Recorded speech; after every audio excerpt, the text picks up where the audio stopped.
കാശ്മീരിലെ ഭീകരാക്രമണത്തിൽ 27 പേർ മരിച്ചു എന്നാണ് റിപ്പോർട്ട് ചെയ്തിരിക്കുന്നത്. ടെററിസ്റ്റ് സംഘം എത്തിയിരിക്കുന്നത് ആർമി യൂണിഫോമിൽ എന്നാണ് വാർത്ത. കാശ്മീരിലെ ഓരോ വാർത്തയും കേൾക്കുമ്പോൾ നമുക്ക് മുന്നിലേക്ക് വരുന്ന ഒരേയൊരു പേര് അല്ലെങ്കിൽ ഒരേയൊരു മുഖം ഹിമാൻഷി എന്ന് പറയുന്ന ഒരു പെൺകുട്ടിയുടേതാണ്.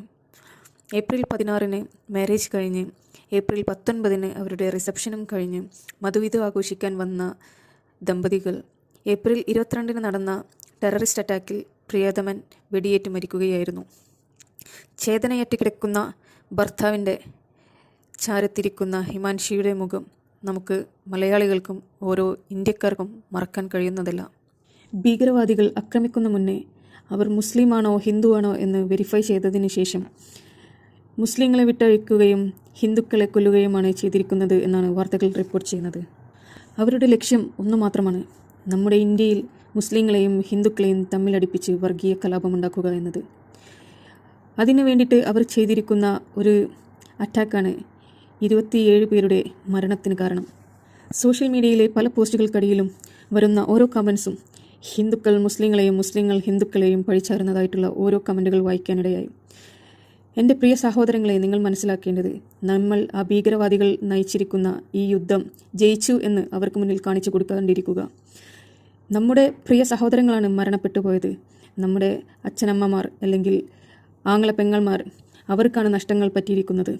അല്ലാതെ ഹിന്ദുവാണോ മുസൽമാനോ ആണോ മരിച്ചത് എന്ന് നോക്കി നിൽക്കാണ്ട് നമ്മളെല്ലാവരും സഹോദരങ്ങളാണ് എന്ന് നമ്മൾ ഈ ടെററിസ്റ്റുകൾക്ക് കാണിച്ചു കൊടുക്കേണ്ടതാണ്.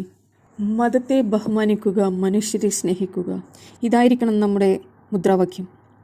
നിങ്ങൾ ഏത് മതമായിക്കോട്ടെ, ഹിന്ദു ആയിക്കോട്ടെ, മുസ്ലിം ആയിക്കോട്ടെ, ക്രിസ്ത്യൻസ് ആയിക്കോട്ടെ, നമ്മൾ ഓരോരുത്തരും അവർ വിശ്വസിക്കുന്ന ദൈവത്തെ നമ്മൾ റെസ്പെക്റ്റ് ചെയ്യുക.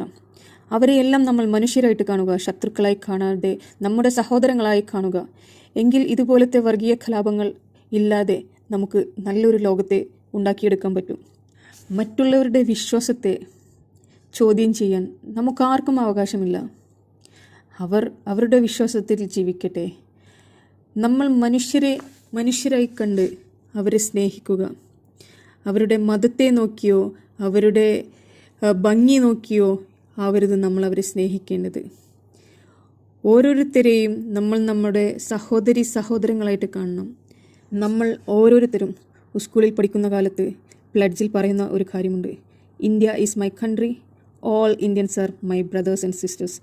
അതെ, ഈ ഇന്ത്യയിലുള്ള എല്ലാവരും നമ്മുടെ സഹോദരങ്ങളാണ് എന്ന് നമ്മൾ നമ്മുടെ മനസ്സിൽ തന്നെ ഉറപ്പിച്ച് പറയുക. അല്ലാതെ all Hindus are my brothers and sisters അല്ലെങ്കിൽ all Muslims are my brothers and sisters, അങ്ങനെ നമ്മൾ മതത്തെ കൊണ്ടുവരാതിരിക്കുക. മനുഷ്യരുടെ ഇടയിലേക്ക് മതത്തെ വലിച്ചിടാണ്ടിരിക്കുക. മതം എന്നത് ഓരോ ഇൻഡിവിജ്വലിൻ്റെയും വിശ്വാസമാണ്. അത് അവർ ഏത് ദൈവത്തെയും ആരാധിച്ചോട്ടെ, അത് അവരുടെ മാത്രം വിശ്വാസമാണ്, അത് അവരുടെ മാത്രം ഇഷ്ടമാണ്. നമ്മൾ ആരും മറ്റുള്ളവരുടെ മതത്തിൽ കയറിയിട്ട് സംസാരിക്കുവാൻ നമുക്കാർക്കും ഒരു യോഗ്യതയില്ല. എനിക്കുമുണ്ട് ഒരുപാട് സുഹൃത്തുക്കൾ. ഹിന്ദുക്കളുമുണ്ട്, ക്രിസ്ത്യൻസുമുണ്ട്, മുസ്ലിങ്ങളുമുണ്ട്. ഞാൻ അവരെ ഹിന്ദുക്കളെ ഒരു പ്രത്യേക രീതിയിലും ക്രിസ്ത്യൻസിനെ ഒരു പ്രത്യേക രീതിയിലും അല്ലെങ്കിൽ മുസൽമാനെ ഒരു പ്രത്യേക രീതിയിലുമല്ല കാണുന്നത്. അവരെല്ലാവരും എൻ്റെ ഫ്രണ്ട്സാണ്. ഞാനൊന്നും അവരുടെ ജാതിയും മതവും നോക്കിയല്ല ഞാൻ എൻ്റെ സുഹൃത്തുക്കളെ തിരഞ്ഞെടുത്തിട്ടുള്ളത്. ഒരിക്കലും വളർന്നു വരുന്ന തലമുറയ്ക്ക് മുന്നിൽ നിങ്ങൾ മതത്തെ കാണിച്ച് പഠിപ്പിക്കരുത്. മനുഷ്യരെ കാണിച്ച്, മനുഷ്യരുടെ മനസ്സ് കാണിച്ച് നിങ്ങൾ അവരെ വളർത്തിക്കൊണ്ടുവരണം. അല്ലാതെ വർഗീയത പടർത്തുന്ന രീതിയിലുള്ള ഓരോ കാര്യങ്ങൾ അവരെ പഠിപ്പിച്ചു കൊടുക്കാണ്ടിരിക്കുക.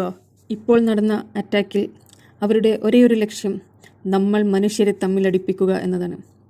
പാകിസ്ഥാൻ ഭീകരവാദികൾ അവർ ഹിന്ദുക്കളെയും മുസ്ലിങ്ങളെയും തമ്മിലടിപ്പിച്ച് ഈ രാജ്യത്തെ അവർ തകർക്കാനാണ് ഉദ്ദേശിക്കുന്നത്. അവർക്ക് മുന്നിൽ നമ്മൾ കാണിച്ചു കൊടുക്കേണ്ടത് നമ്മൾ എല്ലാവരും സഹോദരങ്ങളാണ്. ഒരു പ്രശ്നം വന്നു കഴിഞ്ഞാൽ നമ്മൾ എല്ലാവരും ഒറ്റക്കെട്ടാണ്. നമ്മുടെ ഐക്യം തകർക്കാൻ നിങ്ങളെക്കൊണ്ട് ആവില്ല എന്നാണ് നമ്മൾ അവർക്ക് കാണിച്ചു കൊടുക്കേണ്ടത്. ഇനി മേലിൽ അവർക്ക് ഹിന്ദു മുസ്ലിങ്ങളെ തമ്മിലടിപ്പിക്കാനുള്ള ഒരു പദ്ധതി പോലും ചിന്തിക്കാൻ പറ്റാത്ത രീതിയിൽ നമ്മൾ അവർക്ക് കാണിച്ചു കൊടുക്കണം നമ്മുടെ ഐക്യം. പ്രിയ സഹോദരങ്ങളെ, നിങ്ങൾ ഇനിയും സോഷ്യൽ മീഡിയയിൽ കിടന്ന് ഹിന്ദുക്കളെ പുകഴ്ത്തിയും മുസ്ലിങ്ങളെ പുകഴ്ത്തിയും അല്ലെങ്കിൽ ഹിന്ദുക്കളെയും മുസ്ലിങ്ങളെയും പരസ്പരം പഴിചാരിയിട്ടുള്ള ഓരോ കമൻറ്റുകൾ ഇടാണ്ടിരിക്കുക. ഈ സമയത്ത് നമ്മളെല്ലാവരും ഒറ്റക്കെട്ടായിട്ട് പ്രതികരിക്കേണ്ട സമയമാണ്. മരണപ്പെട്ടു പോയത് ഹിന്ദു സഹോദരങ്ങളാണെങ്കിലും എനിക്കും അവർ എൻ്റെ കൂടപ്പിറപ്പുകളെ പോലെയാണ് ഞാൻ പറയുന്നത്. നമ്മുടെ വീട്ടിലുള്ള ഓരോരുത്തരാണ് മരിച്ചു വീണ് കിടക്കുന്നത്. നമ്മൾ ഓരോരുത്തരും അവർക്ക് വേണ്ടി സംസാരിക്കണം. അത് ഒരിക്കലും ജാതിയോ മതമോ നോക്കിയിട്ടാവരുത്. മരണപ്പെട്ടു പോയിരിക്കുന്ന ഓരോ സഹോദരങ്ങളും എൻ്റെ സഹോദരങ്ങളായി കണ്ടുകൊണ്ടാണ് ഞാനിപ്പോൾ അവർക്ക് വേണ്ടി സംസാരിക്കുന്നത്. എൻ്റെ സഹോദരങ്ങളെ വെടിവെച്ച് വീഴ്ത്തിയ തീവ്രവാദികളെ, ഇതിനും വലിയ തിരിച്ചടി ഞങ്ങളുടെ ഇന്ത്യ നിങ്ങൾക്ക് തരുന്നതായിരിക്കും.